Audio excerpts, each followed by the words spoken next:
Hello everyone, स्वागत है आप सभी का हमारे YouTube channel the Hindi GK में। साथियों, आज की क्लास में हम लोग सामान्य अध्ययन पढ़ने वाले हैं जो आपके एग्जाम जेएसएससी सीजीएल और झारखंड पुलिस के लिए बहुत ही इंपॉर्टेंट होने वाला है। साथियों, जो भी क्वेश्चन हम लोग पढ़ेंगे वो फुल एक्सप्लेनेशन के साथ पढ़ेंगे, फुल व्याख्या के साथ पढ़ेंगे। और बता दें यहाँ आप लोगों की जानकारी के लिए कि जेएसएससी सीजीएल में जो सामान्य अध्ययन से आपका प्रश्न रहेगा वो कुल 30 प्रश्न रहेंगे और झारखंड पुलिस में सामान्य ज्ञान से प्रश्न रहेंगे आपका 25। ठीक है, तो यहाँ से जो है इस सीरीज जो चालू कर रहे हैं हम लोग, ये सीरीज आपका जो चालू कर रहे हैं, सामान्य अध्ययन का सीरीज जो चालू कर रहे हैं वो आपके लिए बहुत ही इंपॉर्टेंट होने वाला है। तो इस सीरीज से जुड़ना ना भूलें।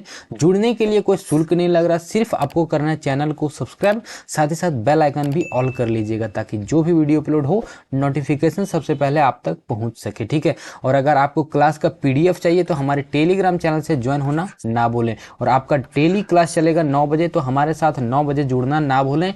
डेली आपका चलेगा 9 बजे क्लास। ठीक है, चलिए आज की क्लास को शुरू करते हैं। और सबसे पहला सवाल यहाँ पे देख सकते हैं, श्रीलंका की आधिकारिक राजधानी का नाम क्या है? श्रीलंका की आधिकारिक राजधानी का नाम क्या है? तो इसका करेक्ट आंसर हो जाएगा ऑप्शन बी, श्री जयवर्धनेपुरा कोटे। यहाँ पे देख सकते हैं श्रीलंका का जो है वो मानचित्र है और ये जो चित्र यहाँ पे दिखाया दर्शाया जा रहा है साथियों, ये जो है यही जगह है श्री जयवर्धनेपुरा कोटे। ठीक है, बात करते हैं यहाँ पे साथियों कोलंबो। ध्यान रखिएगा, सभी पॉइंट आपके लिए इंपॉर्टेंट है। ठीक है, कोलंबो की बात करते हैं तो ये श्रीलंका का कार्यकारी, ध्यान रखिएगा, श्रीलंका का कार्यकारी और न्यायिक, कार्यकारी और न्यायिक राजधानी का दर्जा दिया गया है। ठीक है, किसका दर्जा दिया गया है? तो राजधानी का दर्जा दिया गया है, कार्यकारी और न्यायिक राजधानी का दर्जा दिया गया है। और साथियों श्री जयवर्धनेपुरा कोटे जो है साथियों श्रीलंका की आधिकारिक राजधानी का दर्जा दिया गया है, जो कि यहाँ पे आप देख सकते हैं। ठीक है, तो सभी पॉइंट जो भी हम बताएंगे क्लास में, जो भी हम आपको पॉइंट बताएंगे वो बहुत ही इंपॉर्टेंट होगा, तो ध्यान रखिएगा। ठीक है, और वीडियो अच्छा लगेगा तो लाइक जरूर कीजिएगा, साथियों के साथ शेयर जरूर कीजिएगा। ठीक है, साथ साथ आप लोग भी प्रश्न का आंसर दे सकते हैं, देख सकते हैं। ठीक है, तो ये सभी प्रश्न आपका जेएसएससी सीजीएल और झारखंड पुलिस के लिए। ठीक है, भूटान की राष्ट्रीय भाषा कौन सी है? साथियों, भूटान की राष्ट्रीय भाषा क्या है? तो इसका करेक्ट आंसर हो जाएगा साथियों जोंगखा। जोंगखा जो है साथियों भूटान की राष्ट्रीय भाषा है। और अगर आपसे पूछा कि साथियों यहाँ की जो है राजधानी, भूटान की राजधानी कहाँ पे है? भूटान की राजधानी तो ध्यान रखिएगा थिम्पू। थिम्पू जो है भूटान की राजधानी है। और भूटान की मुद्रा अगर आपसे पूछ दे भूटान की मुद्रा तो क्या है? तो आप लोग बोलिएगा नगुल ट्रम। नगुल ट्रम जो है साथियों यहाँ की मुद्रा है। और यहाँ पे मुद्रा कोड भी आपका पूछा जा चुका है, ध्यान रखिएगा। ठीक है, मुद्रा कोड जो है, मुद्रा कोड क्या हो जाएगा आपका? तो BTN। ठीक है, आप लोग कमेंट करके ये बताइए कि इंडिया का मुद्रा कोड क्या है, आप लोग कमेंट करके जरूर बताइएगा। इंडिया का मुद्रा कोड क्या है, कमेंट करके जरूर बताइएगा। ठीक है, अगला सवाल यहाँ पे देखिए, प्रधानमंत्री के मन की बात कार्यक्रम का 100वां प्रसारण कब हुआ था? यहाँ पे देख सकते हैं चित्र में।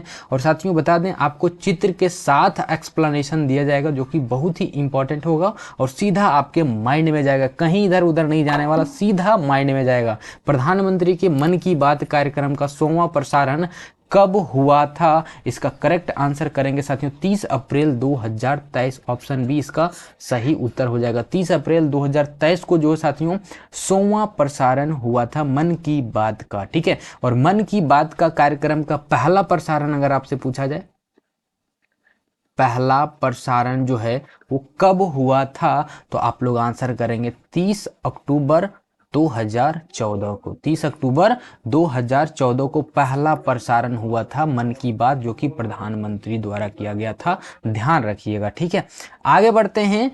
क्वेश्चन नंबर जो आ गया आपका चौथा, किस स्टार्टअप ने जो साथियों आज़ादी सेट, यानी कि सेट, ये आज़ादी सेट का कहने का मतलब है आज़ादी सैटेलाइट था। ठीक है, आज़ादी सेट उपग्रह बनाया जिसे 750 स्कूली लड़कियों ने बनाया था। 750 लड़कियों ने और 75 स्कूल से ये 750 जो है साथियों स्कूली लड़कियां थी। ठीक है, जो कि इसका करेक्ट आंसर क्या हो जाएगा साथियों? तो स्पेस क्विज इंडिया ऑप्शन 20 का सही उत्तर हो जाएगा। स्पेस क्विज इंडिया के तहत जो है साथियों ये स्टार्टअप किया गया था, जो कि इसका नाम दिया गया था आज़ादी सैटेलाइट उपग्रह, जो कि 750 स्कूली लड़कियों ने ये बनाया था। और ये है कहाँ पे, तो ध्यान रखिएगा साथियों, चेन्नई में।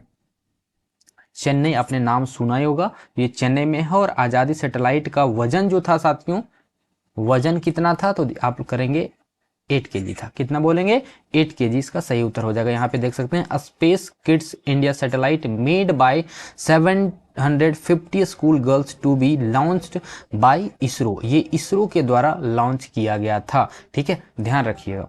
आगे बढ़ते हैं, आपका सवाल नंबर 5वां, हो मुंडारी निकोबारी खासी खड़िया भाषा किस भाषा समूह से संबंधित है, तो इसका सही उत्तर हो जाएगा साथियों ओसियाटिक समूह से है। ठीक है, ऑप्शन सी इसका सही उत्तर हो जाएगा। हो मुंडारी निकोबारी खासी खड़िया भाषा ये सभी जो है साथियों ओसियाटिक समूह जो भाषा से संबंधित है। और भारत में जो साथियों, भारत में लगभग ये भाषा जो है साथियों ओसियाटिक समूह जो भाषा है वो कितना है, तो 0.6% भाषा जो है साथियों ओसियाटिक समूह की है, जिसमें से जो है साथियों संथाली हो गया, मुंडारी हो गया, हो गया, खाबी हो गया, और भी बहुत सारे प्रमुख भाषाएं हैं जो कि इनके द्वारा बोला जाता है ओसेटिक समूह के द्वारा। ठीक है, और अगर आपसे ये पूछा जाए कि भारत का सबसे बड़ा भाषा समूह, ठीक है, भारत का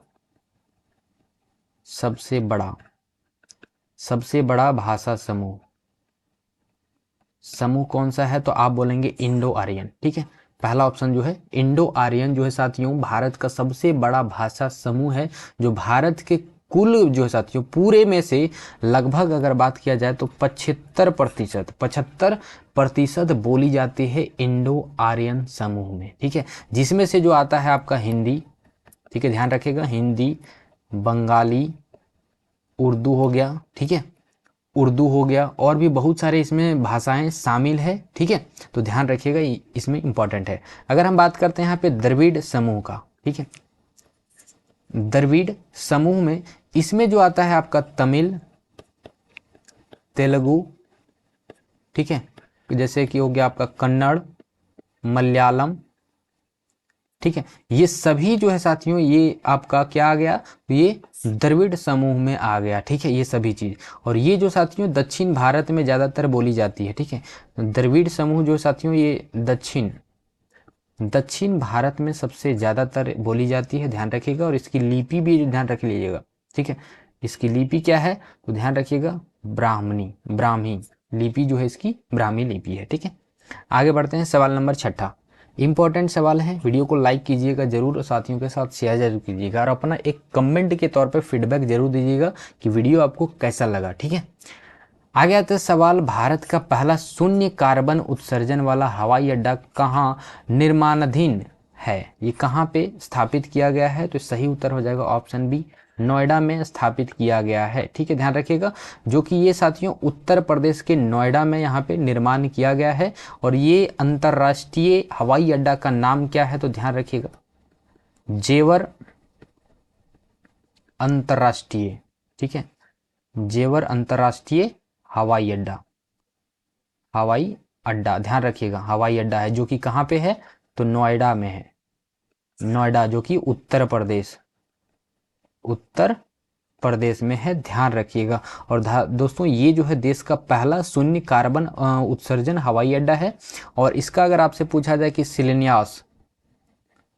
शिलान्यास जो है वो कब हुआ था, किसके द्वारा किया गया था, तो ध्यान रखिएगा प्रधानमंत्री के द्वारा किया गया था, प्रधानमंत्री के द्वारा किया गया था, नरेंद्र मोदी, ध्यान रखिएगा प्रधानमंत्री नरेंद्र मोदी के द्वारा किया गया था। और भारत में जो साथियों अगर आपसे ये सवाल पूछा जाए, क्योंकि ये सवाल आपका पूछा जा चुका है, ठीक है, क्योंकि फिलहाल जो है साथियों कि आपका जेएसएससी सीजीएल का जो है पेपर वो लीक हो चुका था, उसी में आपका पूछा गया था कि भारत में सौर ऊर्जा द्वारा संचालित पहला हवाई अड्डा, ध्यान रखिएगा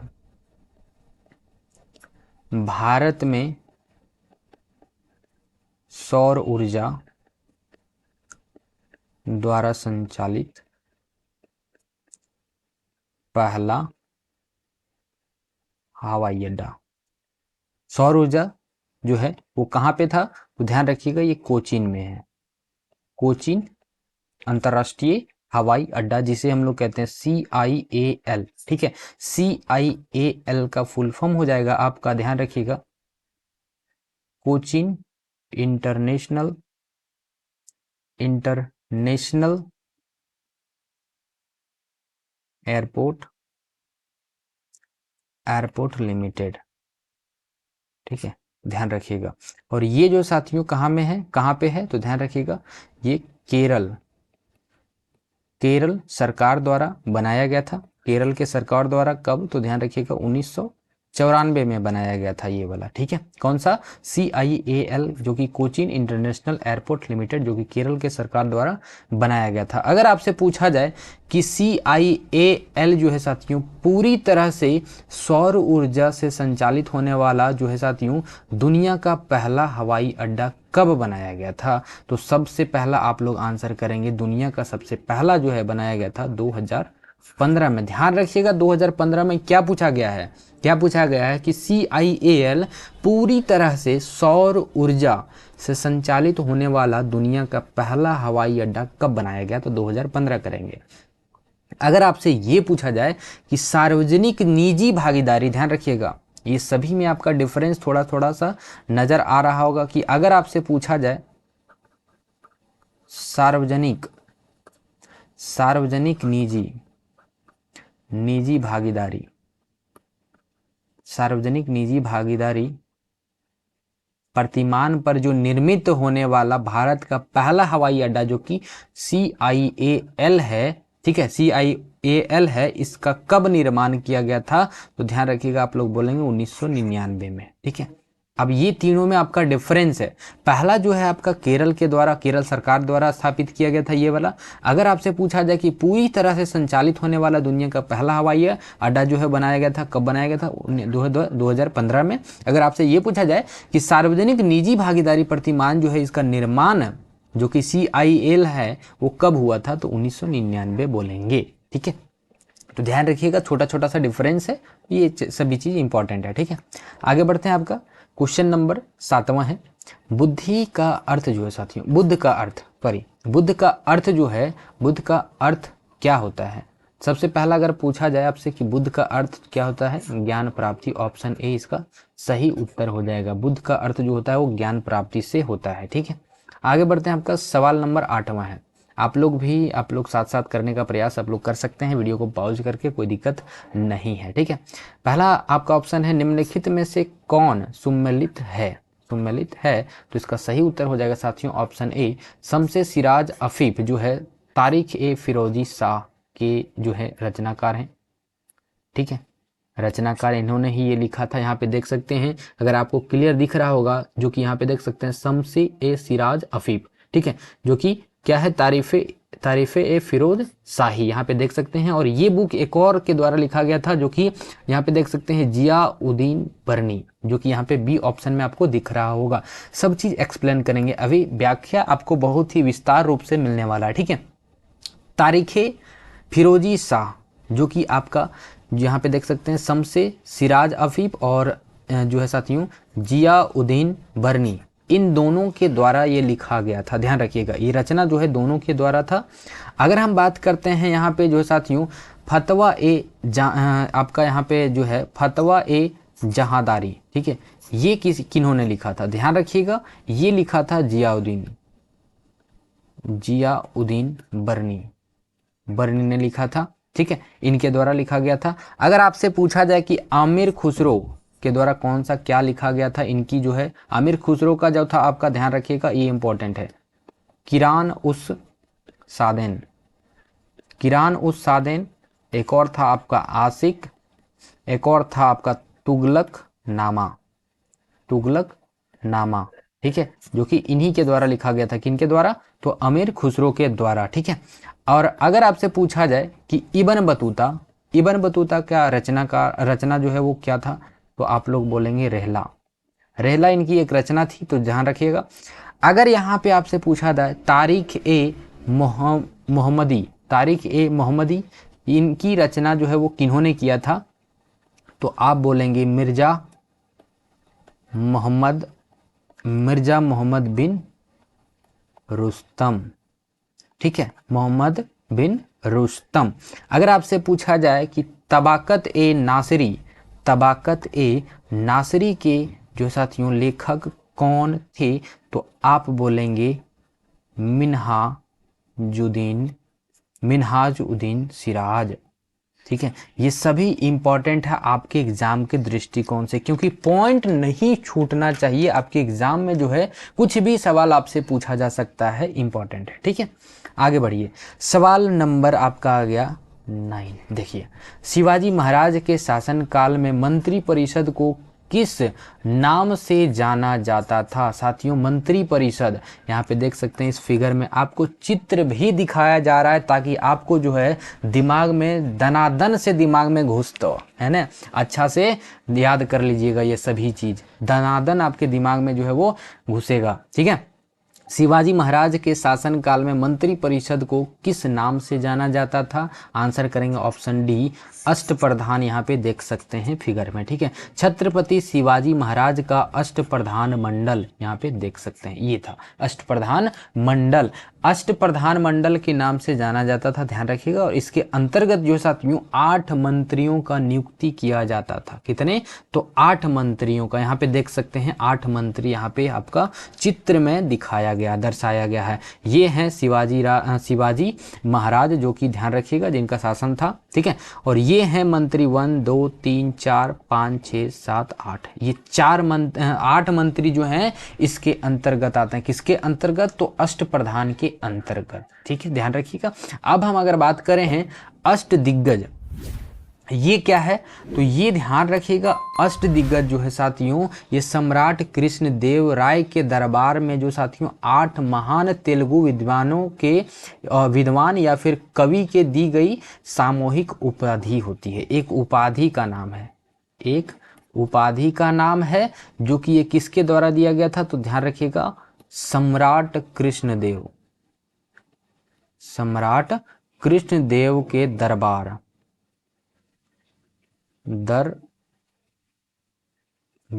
ठीक है। दरबार के 8 महान, 8 जो कि महान तेलुगु थे, ठीक है, तेलुगु जो कि एक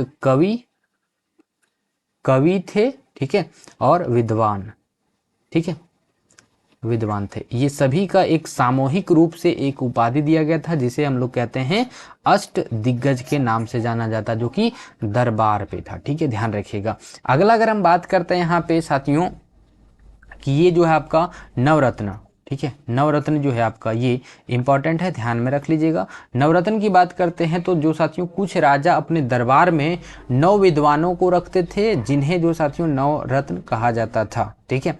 यहाँ पे नवरत्न जो है 9 विद्वानों को रखा जाता था अपने दरबार में, ठीक है, जो जिसकी नियुक्ति जो है साथियों सबसे पहला शुरू किया गया था विक्रमादित्य के दरबार में, जो साथियों यहाँ पे रखा गया था सबसे पहला चीज, ठीक है।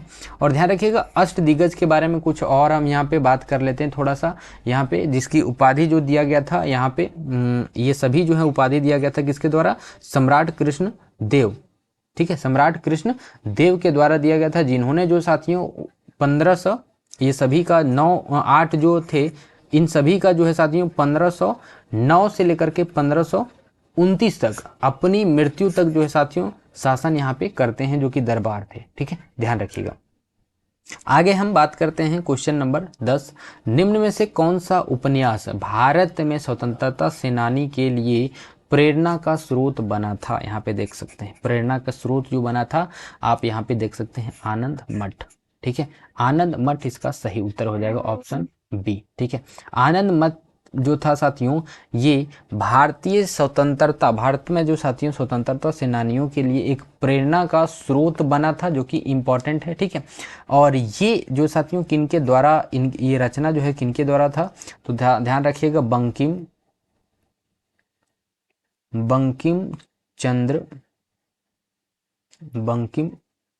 चटर्जी, ठीक है, बंकिम चंद्र चटर्जी के द्वारा जो है साथियों ये रचना किया गया था, ये उपन्यास दिया गया था। और इसे जो है साथियों बंगाली देशभक्ति का बाइबल भी कहा जाता है, ठीक है, क्या कहा जाता है, तो ध्यान रखिएगा बंगाली देशभक्ति बंगाली देशभक्ति का बाइबल, बंगाली देशभक्ति का बाइबल भी कहा जाता है, जिसकी रचना जो किया गया था जो साथियों 1882 में, जो कि 1947 तक जो साथियों ये जो यहाँ पे देख सकते हैं, अगर देख सकते हैं तो प्रतिबंधित उपन्यास था 1947 तक। उसके बाद जो साथियों 1947 के बाद इसको लाया गया महफिल में, और ये जो है साथियों भारत में स्वतंत्रता सेनानी के लिए प्रेरणादायक एक स्रोत बना था, ध्यान रखिएगा, ठीक है।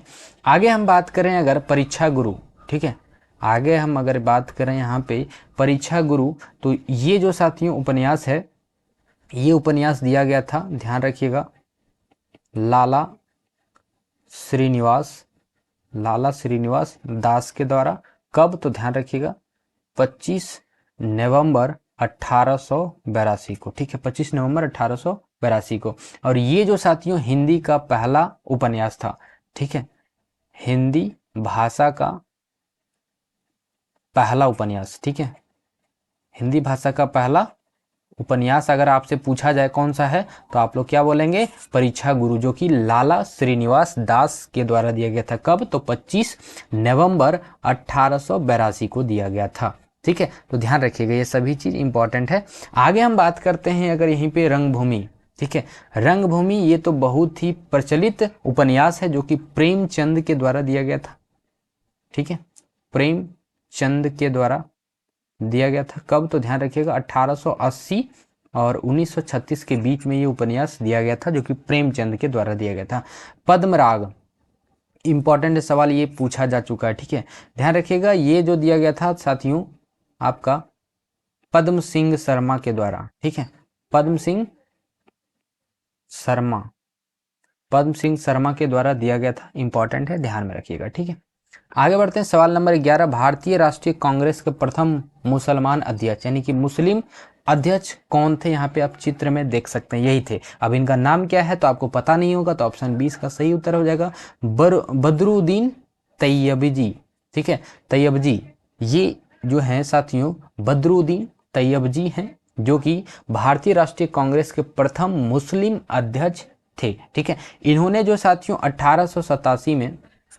1887 में मद्रास में हुए कांग्रेस के तीसरे अधिवेशन की अध्यक्षता किया था। क्या में, तो तीसरे अधिवेशन की अध्यक्षता जो है वो किसने किया था, तो बदरुद्दीन तैयबजी ने किया था, ठीक है, ध्यान रखिएगा। आगे बढ़ते हैं, आपका सवाल नंबर 12, सागा दावा बहुत ही इंपॉर्टेंट है, प्रसिद्ध बौद्ध त्योहारों में से एक है, यह निम्नलिखित में से किस राज्य में मनाया जाता है। मेरे भाई बहुत ही इंपॉर्टेंट आपके एग्जाम के दृष्टिकोण से, ठीक है, यहाँ पे आप देख सकते हैं, ये जो है साथियों सागा दावा प्रसिद्ध बौद्ध त्योहार मनाया जा रहा है इन लोगों के द्वारा, ठीक है, जो कि ये किस राज्य में मनाया जाता है, तो सही उत्तर हो जाएगा ऑप्शन ए, सिक्किम में मनाया जाता है। कहाँ पे, तो सिक्किम में। इसे जो साथियों ट्रिपल धन्य महोत्सव के रूप में भी जाना जाता है, किस रूप में, इस त्योहार को जो साथियों ट्रिपल धन्य महोत्सव के रूप में भी जाना जाता है, ठीक है। आगे बढ़िए, क्वेश्चन नंबर 13, भारत की मुख्य भूमि की अक्षांश, ये जो है साथियों अक्षांशीय विस्तार के बीच में कितना में फैला हुआ है।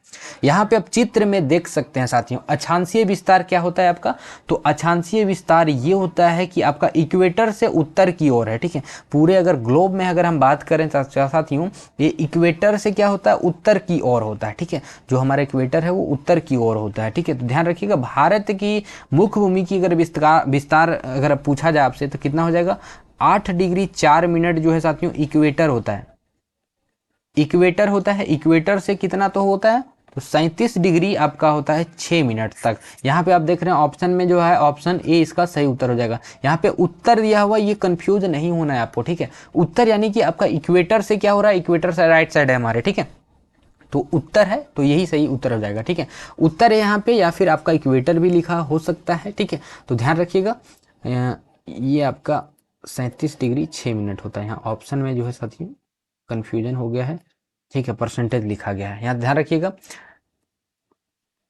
ये जो है क्या क्या है, ठीक है। इस प्रकार से आपका ऑप्शन रहेगा, ठीक है। तो आपका हो सकता है कहीं पे उत्तर रहेगा या फिर इक्वेटर रहेगा, तो आप जो आंसर करेंगे वो इक्वेटर या फिर उत्तर जो भी रहेगा, लेकिन आप आंसर करेंगे 8 डिग्री 4 मिनट से लेकर के 37 डिग्री 6 मिनट तक उत्तरी अक्षांश रेखा में, ये उत्तरी अक्षांश रेखा के बीच में होती है, ठीक है। अगर आपसे पूछा जाए कि पूर्वी देशांतर के बीच में कहाँ से कहाँ तक होता है, तो ध्यान रखिएगा 68 डिग्री 7 मिनट से लेकर के जो है साथियों 68 डिग्री पूर्वी और जो साथियों 97 डिग्री 25 मिनट पूर्वी देशांतर, देशांतरीय विस्तार हम बता रहे हैं, ठीक है। देशांतरीय अक्षांशीय अगर आपसे पूछा जाए तो 8 डिग्री 4 मिनट इक्वेटर से लेकर के 37 डिग्री 6 मिनट।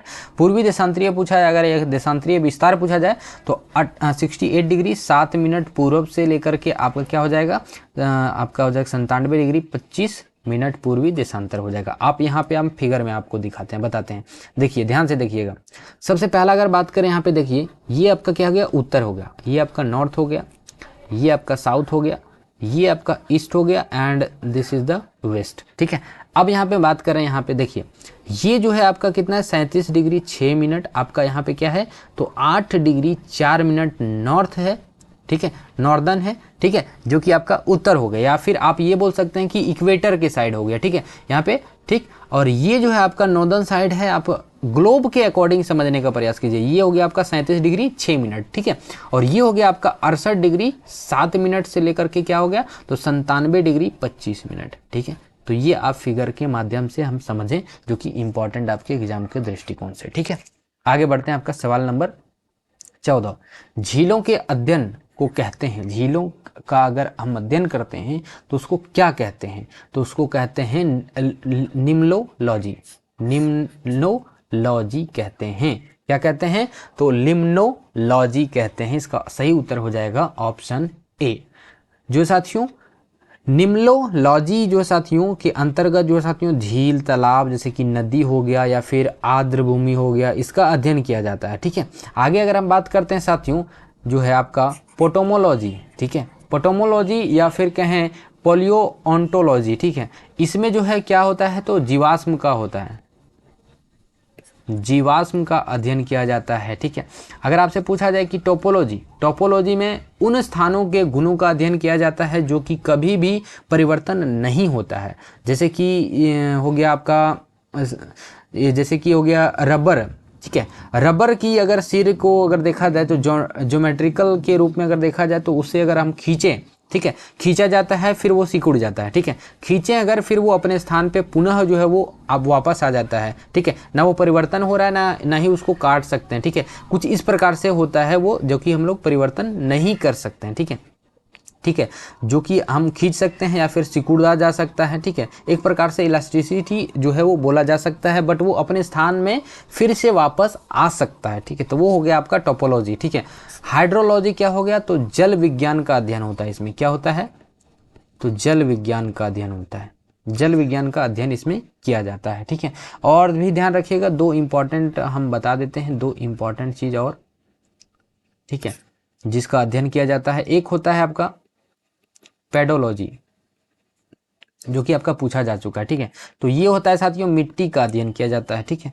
एक होता है आपका पेट्रोलॉजी, पेट्रोलॉजी जिसमें से साथियों चट्टानों का अध्ययन होता है, ठीक है। तो ये दो इंपॉर्टेंट ध्यान रखिएगा। और यहाँ पे एक चीज और ध्यान रखिएगा, हाइड्रोलॉजी, ठीक है, हाइड्रोलॉजी और जो आप क्वेश्चन करवाएं इंपॉर्टेंट ध्यान में रखिएगा, ठीक। आगे बढ़ते हैं, आपका सवाल नंबर 15 है, निम्न में से किस नदी का स्रोत भारत से जो है साथियों बाहर है। सही उत्तर हो जाएगा ऑप्शन ए ब्रह्मपुत्र।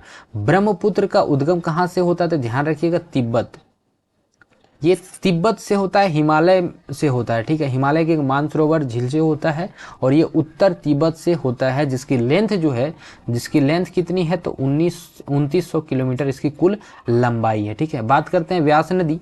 व्यास नदी का जो है साथियों कुल्लू में व्यास कुंड से ये निकलती है, ठीक है। इसका उद्गम कहाँ से होता है, तो कुल्लू मनाली आपने नाम सुना होगा, कुल्लू में व्यास कुंड से इसका उद्गम होता है, ध्यान रखिएगा, जो कि एक पीर पंजाल पर्वत श्रृंखला से, जो कि एक रोहतांग दर्रा से ये इसका जो है उद्गम होता है। और इसकी कुल लंबाई जो है कितना है, तो इसकी कुल लंबाई की बात करते हैं तो 470 किलोमीटर है, ठीक है। अगर आपसे पूछा जाए रावी नदी, ठीक है, रावी नदी जो साथियों रोहतांग दर्रा से इसका रोहतांग दर्रा से इसका होता है, जो कि हिमाचल प्रदेश जिला आपसे पूछा जाए तो कांगड़ा, ठीक है, जिला कांगड़ा। और लेंथ पूछा जाए तो लंबाई 420 किलोमीटर है, ठीक है। आगे हम बात करते हैं अगर झेलम नदी का उद्गम जो है साथियों पीर पंजाल पर्वत से होता है, पीर पंजाल पर्वत, ठीक है, लेंथ 402 किलोमीटर, ठीक है, ध्यान रखिएगा। आगे बढ़ते हैं आपका क्वेश्चन नंबर 16, झूम कृषि अभी भी कहाँ प्रचलित है? बहुत ही इंपॉर्टेंट है। झूम कृषि अभी भी जो साथियों कहाँ प्रचलित है? मिजोरम में भी है, नागालैंड में भी है, मणिपुर में। तो ऑप्शन डी इसका सही उत्तर हो जाएगा, ठीक है। आगे बढ़िए, सवाल नंबर 17, विश्व में सबसे बड़े यूरेनियम भंडार में से एक माने जाने वाला जो है साथियों तुल्लमपल्ले, इंपॉर्टेंट ध्यान रखिएगा, तुल्लमपल्ले निम्नलिखित में से किस राज्य में स्थित है? ये देख सकते हैं तुल्लमपल्ले में जो ये है आपका यूरेनियम खंड जो है, यूरेनियम खान का ये भंडार है, ठीक है। तो तुल्लमपल्ले कहाँ पे है? तो ये आंध्र प्रदेश में है। ऑप्शन डी इसका सही उत्तर हो जाएगा, ठीक है, ये आंध्र प्रदेश में है, ठीक। आगे बढ़िए, सवाल नंबर 18, क्योटो प्रोटोकॉल इंपॉर्टेंट है, ध्यान में रखिएगा। क्योटो प्रोटोकॉल किस वर्ष में प्रभावित हुआ है? साथियों वीडियो अच्छा लग रहा है तो जरूर लाइक कीजिएगा और एक कमेंट आप लोग जरूर कीजिएगा हमारे फीडबैक के लिए, ठीक है। तो ध्यान रखिएगा, ठीक है। अब सवाल जो है आपका, क्योटो प्रोटोकॉल किस वर्ष प्रभावी हुआ था? सही उत्तर हो जाएगा 2005 में, ऑप्शन ए सही उत्तर हो जाएगा, ठीक है, ध्यान रखिएगा। और क्योटो प्रोटोकॉल जो है साथियों, इसके अंतर्गत जो है साथियों आपने नाम कभी भी ना कभी सुना होगा UNFCCC, ठीक है, आपने कभी न कभी नाम सुना ही होगा, ध्यान रखिएगा। United nation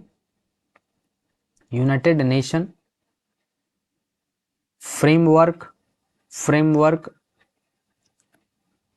convention on climate change,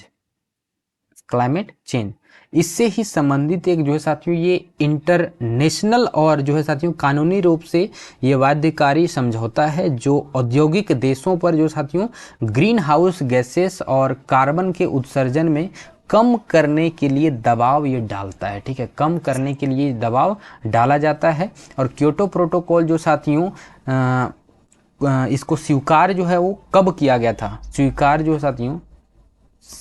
जो है क्योटो प्रोटोकॉल को स्वीकार किया गया था 11 दिसंबर 1917 को जो है साथियों स्वीकार किया गया था, ठीक है, ध्यान रखिएगा। और प्रभाव जो साथियों इसका प्रभाव कब हुआ था?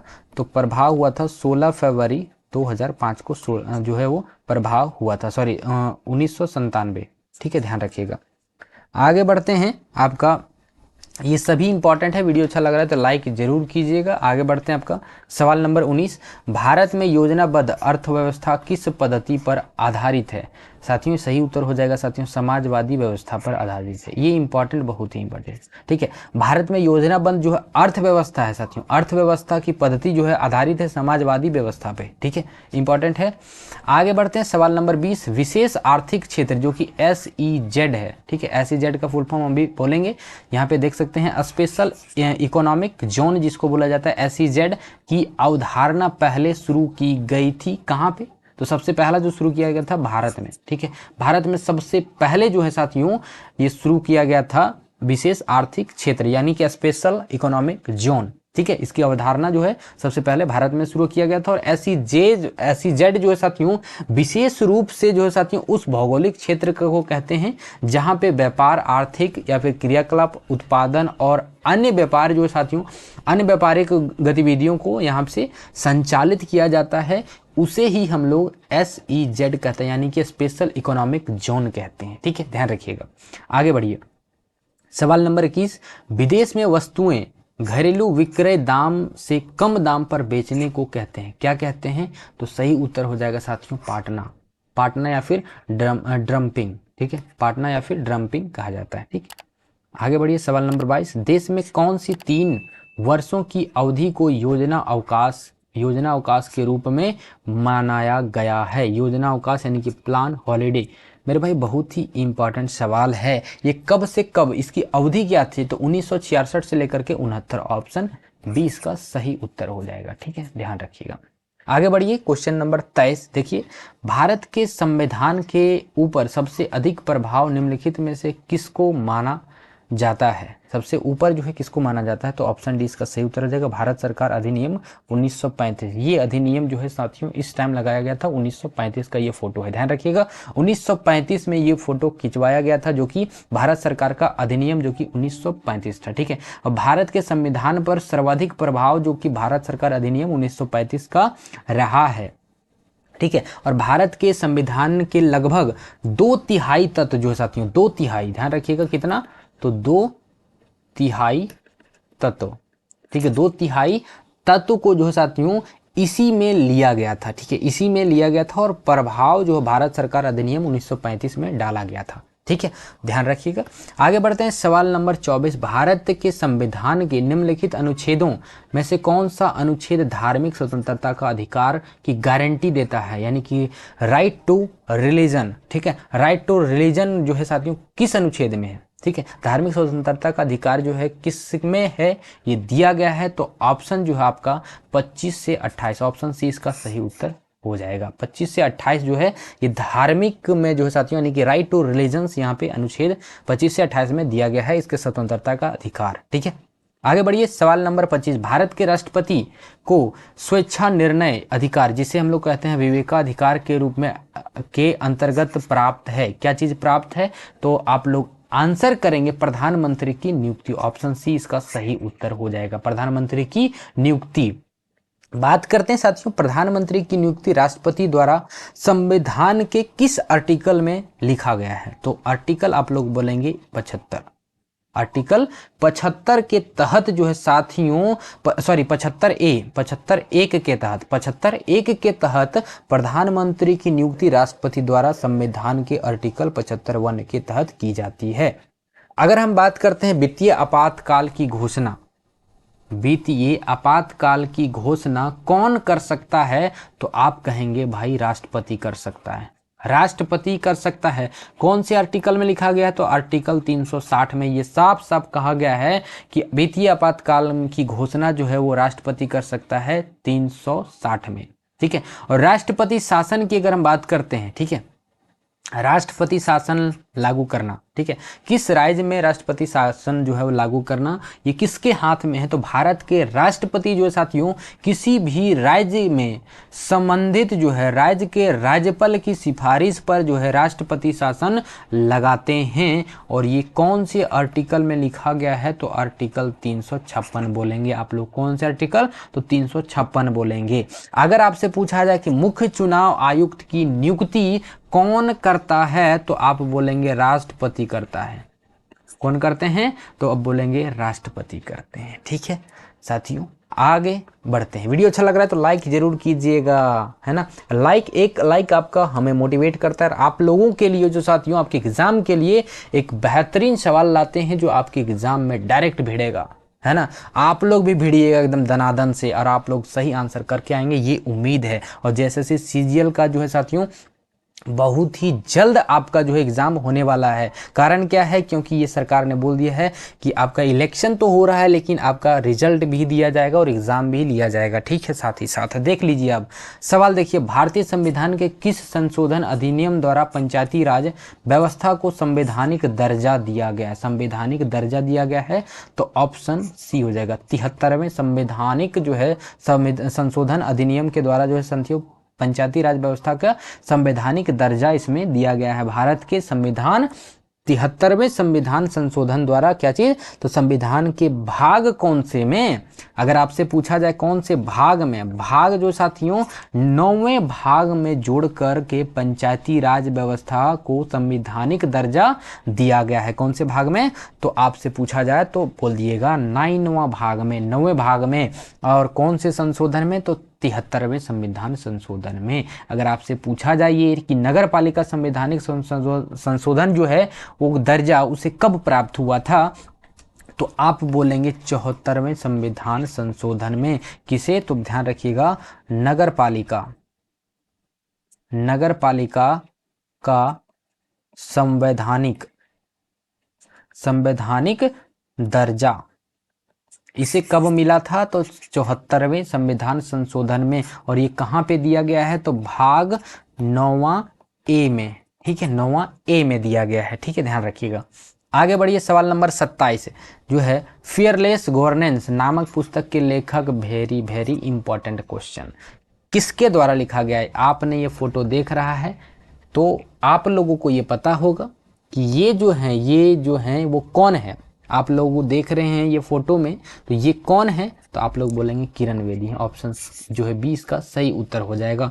फेयरलेस गवर्नेंस जो है ये पुस्तक के लेखक किरण बेदी हैं। ऑप्शन जो आपका 20 सही उत्तर हो जाएगा। आगे बढ़िए, सवाल नंबर 28, रोजर फेडरर का संबंध किस खेल से? हाँ, रुकिए जरा, ये फोटो देख के आपको तो पता चल ही गया होगा कि किस खेल से संबंधित हैं। भाई टेबल टेनिस नहीं कीजिएगा, ऑप्शन डी गलत हो जाएगा। क्या हो जाएगा? तो लॉन टेनिस सही उत्तर हो जाएगा। Option C is the right answer, ठीक है। आगे बढ़िए, सवाल नंबर 29, भारत में सामुदायिक विकास कार्यक्रम की शुरुआत कब हुई थी? Rural development committee to the future of rural committee, Bharat में सामुदायिक विकास कार्यक्रम मेरे भाई कब शुरू हुई थी? सही उत्तर हो जाएगा 2 अक्टूबर 1952। कहाँ पे? ऑप्शन डी सही उत्तर हो जाएगा, 2 अक्टूबर 1952 में। और ये कार्यक्रम जो साथियों संयुक्त राज्य अमेरिका की सहायता से भारत में लागू किया गया था, ठीक है। सहायता, किसकी सहायता से लागू किया गया था? तो आप बोलेंगे संयुक्त राज्य अमेरिका, संयुक्त राज्य अमेरिका की सहायता से जो है साथियों भारत में लागू किया गया था, ठीक है। आगे बढ़िए, सवाल नंबर 30, झारखंड भारत के किस भाग में स्थित है? साथियों जनरल नॉलेज में आपका झारखंड से सवाल 2 से 3 रहेगा, ध्यान रखिएगा, ठीक है। कभी कभी आपको एक भी पूछा जा सकता है, लेकिन एक सवाल आपका झारखंड का रहेगा। झारखंड जो है आपका जैसे सीजीएल में रहेगा, और झारखंड जो है झारखंड पुलिस में आपका झारखंड का सिलेबस ही नहीं है, झारखंड जीके का सिलेबस इसमें नहीं है, ठीक है। तो झारखंड भारत के किस भाग में स्थित है? सही आंसर हो जाएगा ऑप्शन ए, उत्तर पूर्वी भाग में। यहाँ पे देख सकते हैं नॉर्थ हो गया, ये ईस्ट हो गया, ये आपका west, and this is the south, ठीक है। यहाँ से आपका क्या है? तो इस प्रकार से आपका, ठीक है, इस प्रकार से है। तो यहां से देख सकते हैं क्या हो गया, ये नॉर्थ है और ये ईस्ट है, ठीक है। तो ये क्या हो गया? उत्तर, एंड दिस इज द पूरब, ठीक है। तो ये आपका हो गया उत्तरी पूर्वी भाग में स्थित है। ऑप्शन ए सही उत्तर हो जाएगा, ठीक है। तो साथियों इस वीडियो में इतना ही, मिलते हैं नेक्स्ट वीडियो में। वीडियो कैसा लगा कमेंट करके जरूर बताइएगा। और ये सीरीज आपका चलता रहेगा जेएसएससी सीजीएल के लिए और झारखंड पुलिस के लिए, ठीक है। आपका हम बता दें कि झारखंड पुलिस में जो है 25 क्वेश्चन पूछा जाएगा और जेएसएससी सीजीएल में सामान्य ज्ञान से 30 प्रश्न रहेंगे। और बता दें कि झारखंड पुलिस का जो है मैथ्स का क्लास बहुत ही जल्द आपका शुरू होने वाला है, मैथ्स का, ठीक है, जिसमें से 25 क्वेश्चन यहाँ से कहीं बाहर जाने वाला नहीं है। 25 का 25 आपको यहाँ से मिलेगा और 25 का 25 आपको सामान्य ज्ञान से भी मिलेगा। जेएसएससी सीजीएल का झारखंड का जीके का सीरीज भी आपका बहुत ही जल्द शुरू करेंगे हम, ठीक है। फिलहाल अभी जेपीएससी का जो है सदमा से कई बाहर आइए, हम लोग बाहर आते हैं, ठीक है, क्योंकि ये जो है आपका आंसर की बहुत ही जल्द इसका भी जो है देने वाला है, सुनने में आ रहा है, ठीक है। ये कैंसिल या फिर कुछ भी इसका क्या है क्या नहीं होने वाला है, ये फिलहाल अभी किसी को पता नहीं है, ठीक है। आयोग के द्वारा क्या निर्णय लिया जा रहा है वो हम लोग देखेंगे, ठीक है। उसके बाद हम लोग पता करेंगे क्या क्या नहीं होने वाला, ठीक है। फिलहाल हम जेएसएससी सीजीएल की बात करते हैं तो वो हम लोग का बहुत ही जल्द एग्जाम होने वाला है। झारखंड पुलिस का भी बहुत ही जल्द एग्जाम होने वाला है, जिसमें से मैथ्स का क्वेश्चन आपका 25 रहेगा, यहाँ से आप लोग तैयारी कर सकते हैं। और 25 आपका रहेगा जनरल नॉलेज से, ठीक है। झारखंड का कोई सिलेबस इसमें झारखंड पुलिस में डाला नहीं गया है, खैर डालना तो चाहिए क्योंकि झारखंड पुलिस का एग्जाम है और झारखंड जीके नहीं डाला गया है। तो खैर ये तो एक दुखद जो है आपका मन में चल रहा होगा, क्योंकि झारखंड पुलिस का और झारखंड का सिलेबस ही नहीं है इसमें, ठीक है। तो खैर ये तो बात की बात हो गई, लेकिन हम लोग जो सिलेबस है उसके अनुसार उसके अंतर्गत हम लोगों को जो तैयारी करनी होगी, ठीक है। तो अगर हम जेएसएससी सीजीएल की बात करते हैं तो उसमें से झारखंड जो है आपका 40 प्रश्न रहेगा और आपका जो जनरल का रहेगा वो 30 प्रश्न रहेगा, ठीक है। तो 40-30 आपका 70 क्वेश्चन हो गया, ठीक है। और आपका 210 मार्क्स का यहाँ पे रहने वाला है, तो 210 मार्क्स यहाँ से कहीं नहीं जाने वाला, ध्यान रखिएगा, ठीक है।